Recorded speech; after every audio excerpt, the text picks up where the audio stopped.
기도에 나오신 여러분들을 환영하고 축복합니다. 오늘 우리에게 주시는 하나님의 말씀은 마태복음 27장 1절에서 5절 보겠습니다. 마태복음 27장 1절에서 5절.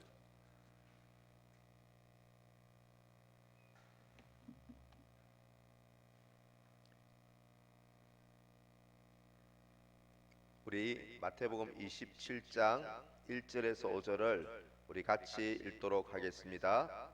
새벽에 모든 대제사장과 백성의 장로들이 예수를 죽이려고 함께 의논하고 결박하여 끌고 가서 총독 빌라도에게 넘겨주니라.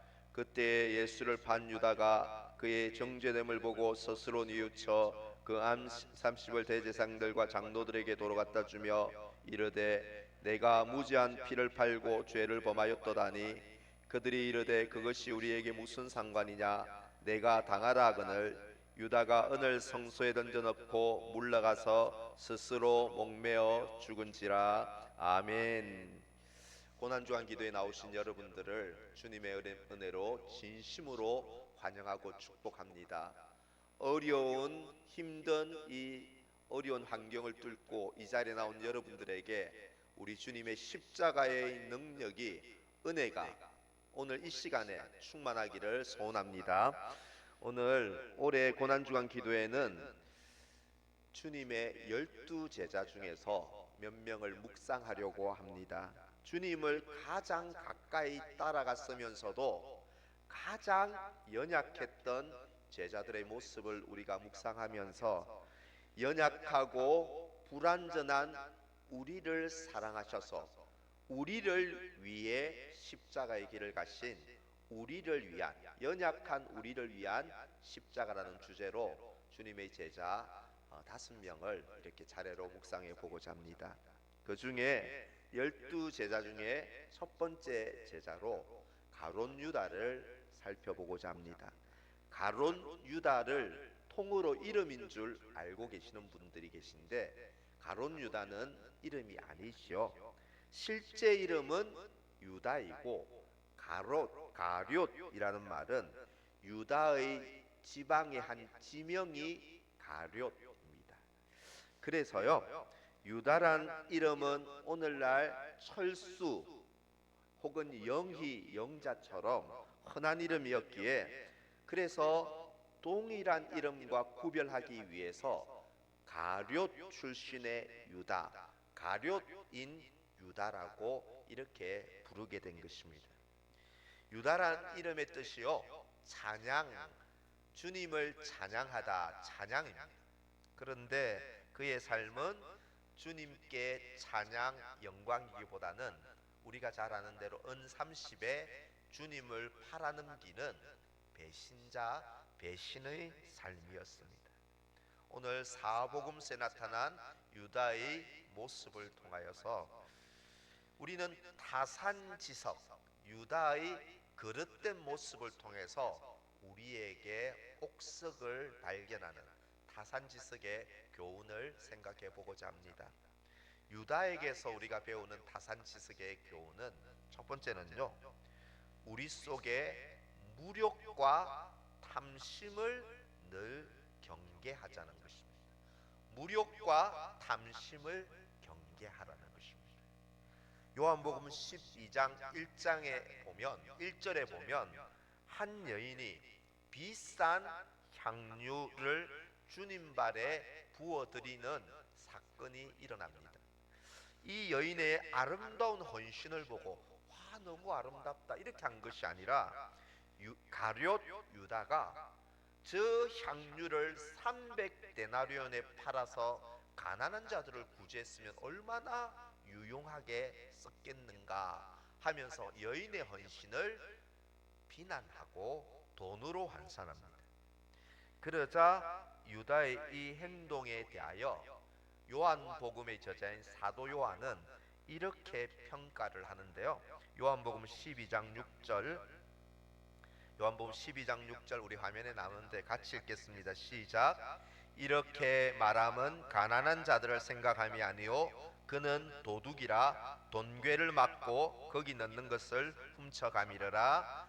유다는요, 열두 제자, 예수님과 열두 제자 공동체의 회계 업무를 담당한 돈 관리를 맡은 사람이었는데, 평소에도 뭐 예수님과 제자들을 위해 헌금을 많이 했겠지 않습니까?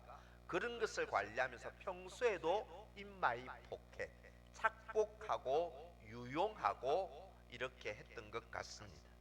지금도 화를 내는 이유는 가난한 이웃에 대한 구제 때문이 아니라 오히려 이 돈에 대한 탐심, 무력 때문에, 저 돈이면 노동자의 이 300일치에 해당되는 저 어마어마한 돈이면 내 주머니에 많이 넣을 수 있었을 텐데 그것을 하지 못해서 화를 낸 것입니다. 이 가룟 유다가 물욕이 심했다는 것은요, 주님을 팔 때에도, 배신할 때에도 가룟 유다는 대제사장과 종교인에게 자신이 찾아가서 이렇게 말합니다. 마태복음 27장 15절에 보면, 내가 예수를 너희에게 넘겨주리니 얼마나 주려느냐. 유다가요, 도대체 얼마나 주렵니까? 내가 넘겨줄 테니 얼마 주겠소? 이렇게 흥정하고 거래를 제안한다는 것입니다. 여러분, 가룟 유다가 주님을 팔게 된 결정적인 계기 중에 하나는 지나친 무력, 탐욕, 돈에 대한 욕심이 지나쳐서 돈보다 주님을 더 사랑하는 이 우상 숭배 때문에 주님을 배신하는 계기가 되었다는 것입니다. 현대 영성신학자로 알려진 리차드 포스트 목사님은요, 현대인들의 강력한 신 중에 하나가 돈이라고 말합니다.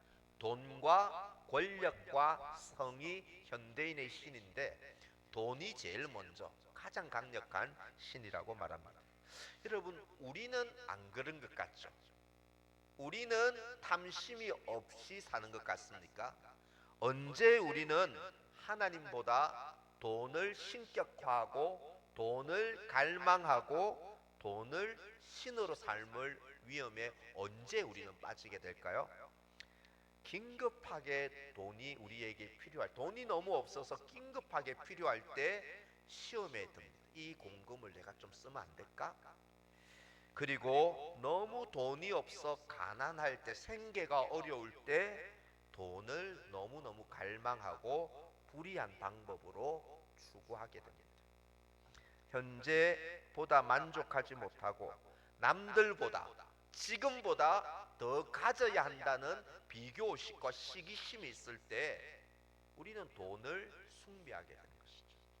그리고 돈을 행복과 성공의 기준으로 잣대로 삼을 때, 그래도 돈이 있어야 행복하지, 그래도 돈이 있고 집이 있어야 성공한 인생이지, 행복의 기준으로 삼을 때 우리는 돈을 갈망합니다.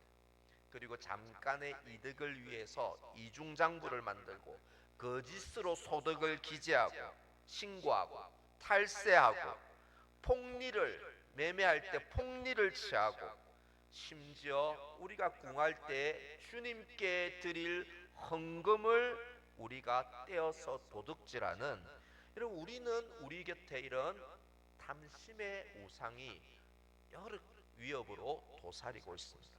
사랑하는 성도 여러분, 가룟 유다를 보면서 나는 달라, 나는 주님을 배신하지 않아, 자만해서는 안 됩니다. 공중의 새도 먹이시는 우리 주님께서 나의 모든 필요를 채우심을 믿으시기를 바랍니다. 그리고 주님께 나의 필요나 허기나 갈급함을 주님께 구하고 주님께 맡겨야 합니다.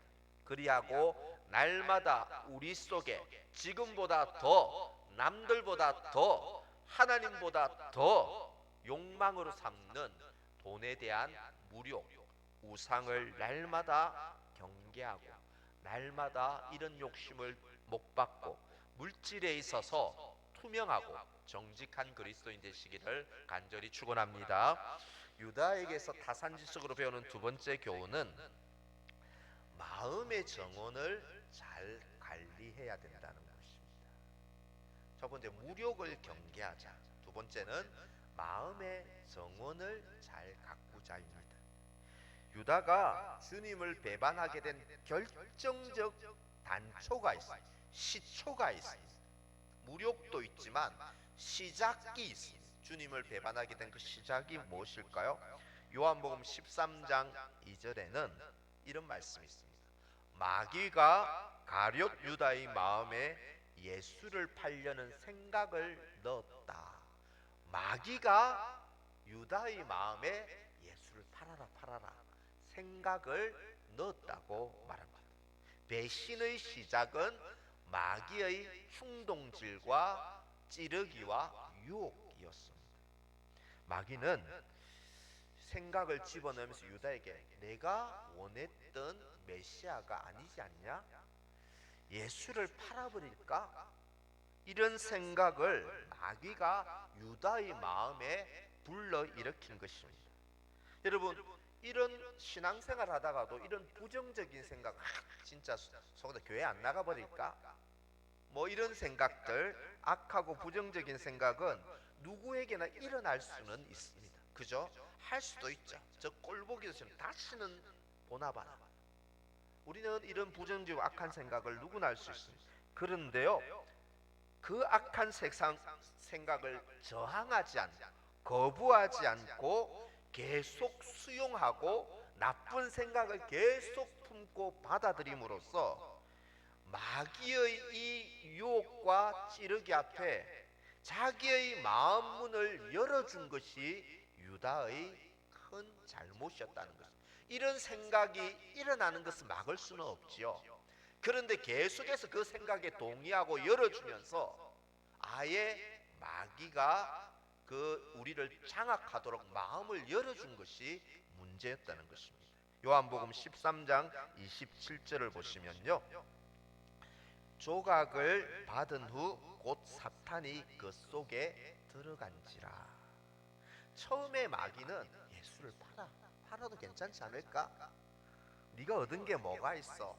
배신해도 괜찮아. 이런 정도의 생각을 하게 했습니다. 그런데 유다가 그런 생각들을 저항하거나 거부하지 않고 계속 그런 것 같다며 수용하고 그 생각에 꼬리를 물고 나쁜 생각에 둥지를 틔웠을 때 이제 마귀는 얼큰이하고 그의 마음에 들어가 유다의 생각을 지배하고 이성을 지배하고 사고와 행동을 지배하게 되었다는, 아예 들어가 살게 되었다는 것입니다.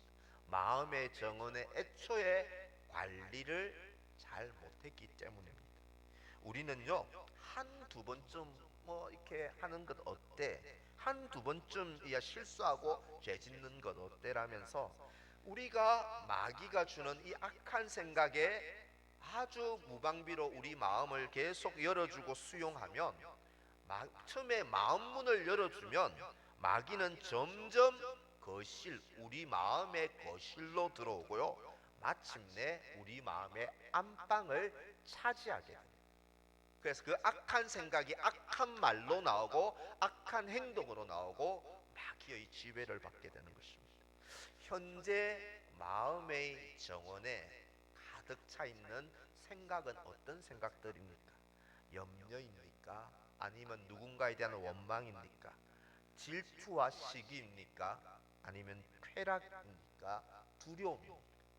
계속 열어주면, 이런 생각들의 꼬리에 꼬리를 물고 열어주고 수용하면 마귀가 우리의 안방을 차지한다는 것입니다.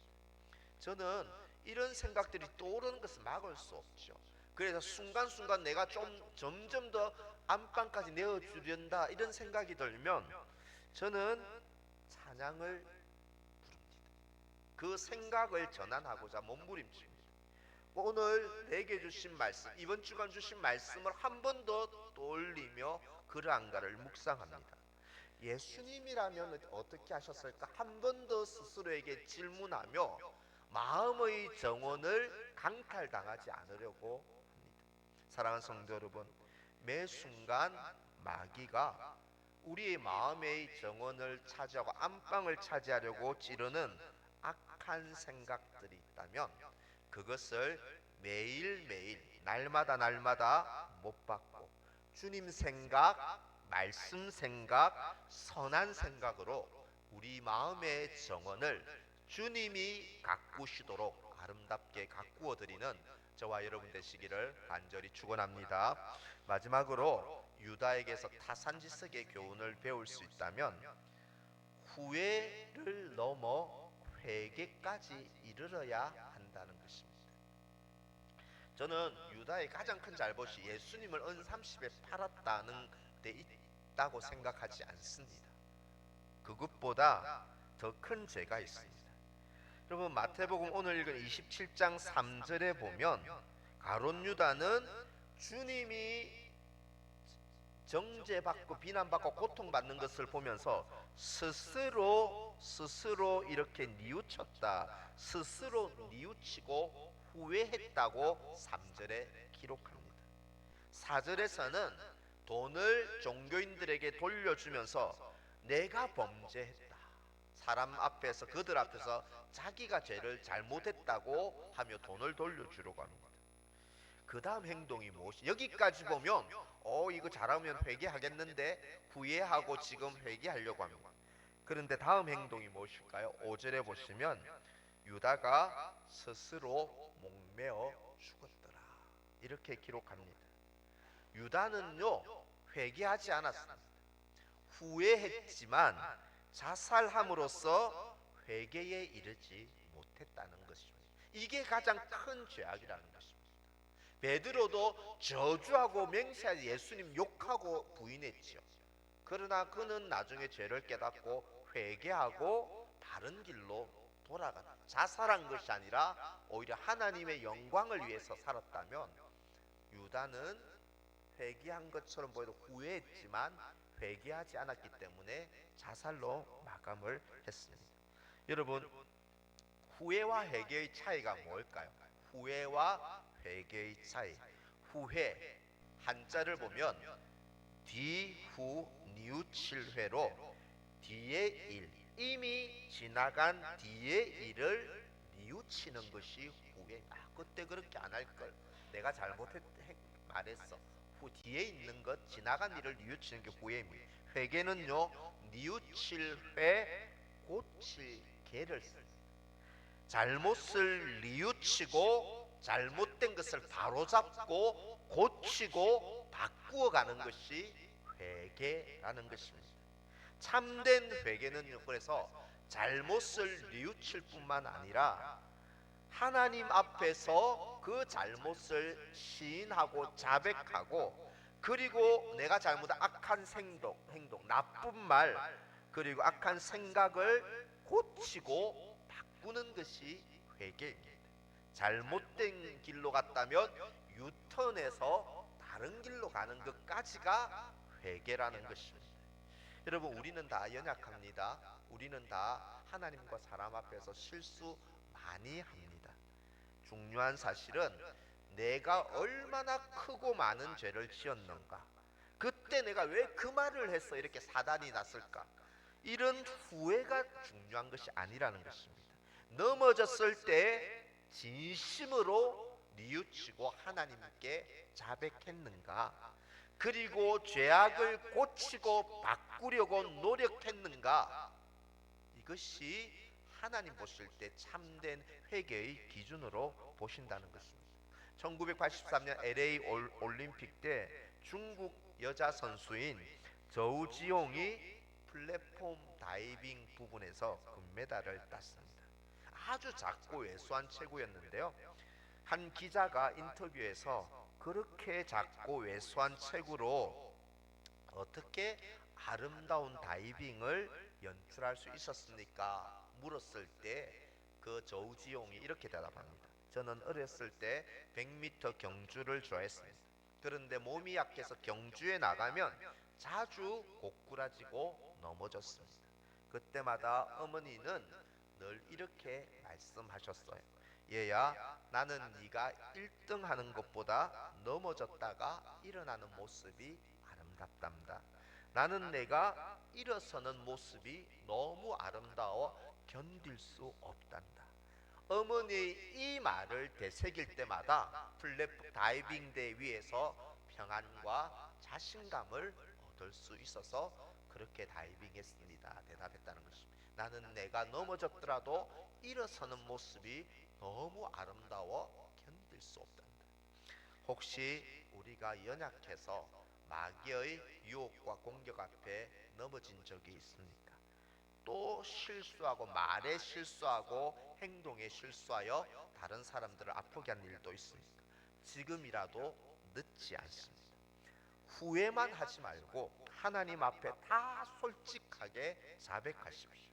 그리고 악한 마음, 부정적인 말, 더러운 행실을 이제는 하지 않겠습니다. 이제는 끊겠습니다. 그치고 바른 길로 주님께로 돌아가기만 하면, 유턴하면 주님이 우리를 용서해 주신다는 것입니다.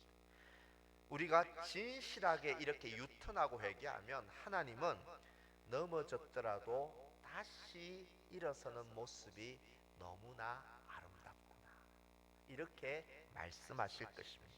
사랑하는 성도 여러분, 가룟 유다 그 이름처럼 찬송이 되지 못하고 주님을 배반한 인생으로 마감했습니다. 가룟 유다의 실패에서 배우는 타산지석의 교훈이 무엇일까? 우리도 그 전철을 밟지 않으려면 첫째, 내 안에 무력과 탐심을 날마다 목박고 물질에 있어서 정직한 삶을 살아야 한다는 것입니다. 둘째, 악한 생각이 내 안에 안방을 차지하지 않도록 마음의 정원을 날마다 가꾸어야 한다는 것이죠.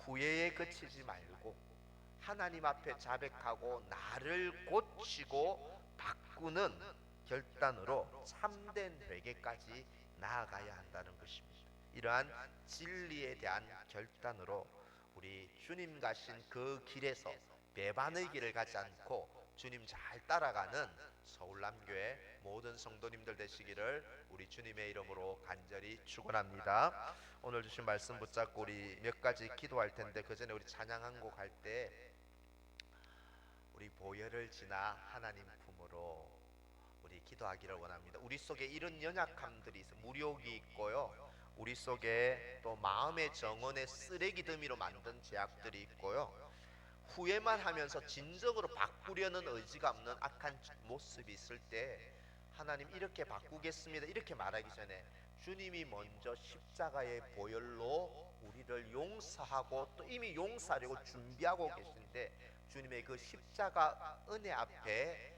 나를 회개하고 바꾸어 가기를 원합니다. 주님의 십자가의 은혜에 감격하여서 회개하는 삶을 살기를 원합니다 하면서 우리를 위해서 보혈을 흘리신 주님의 십자가 보혈, 우리 같이 한번 찬양하고 주님 그 보혈로 나의 이 추함을 사하여 주옵소서, 우리 기도하며 이 찬양 부르겠습니다.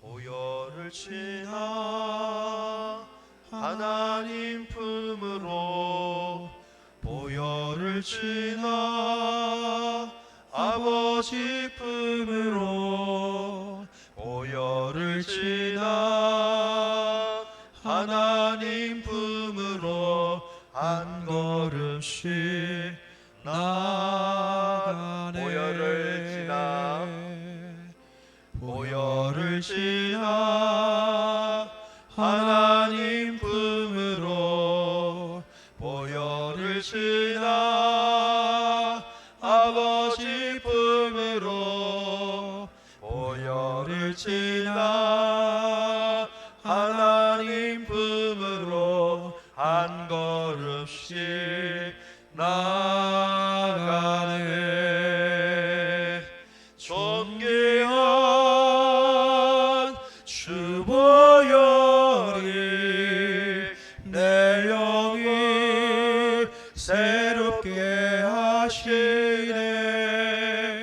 존귀한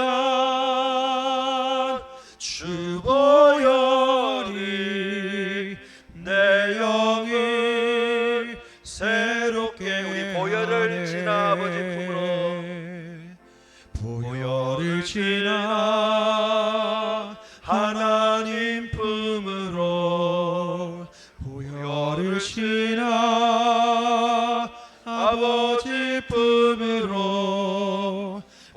세월을 지나 하나님 품으로 한 걸음씩 우리 존귀한 나아가네.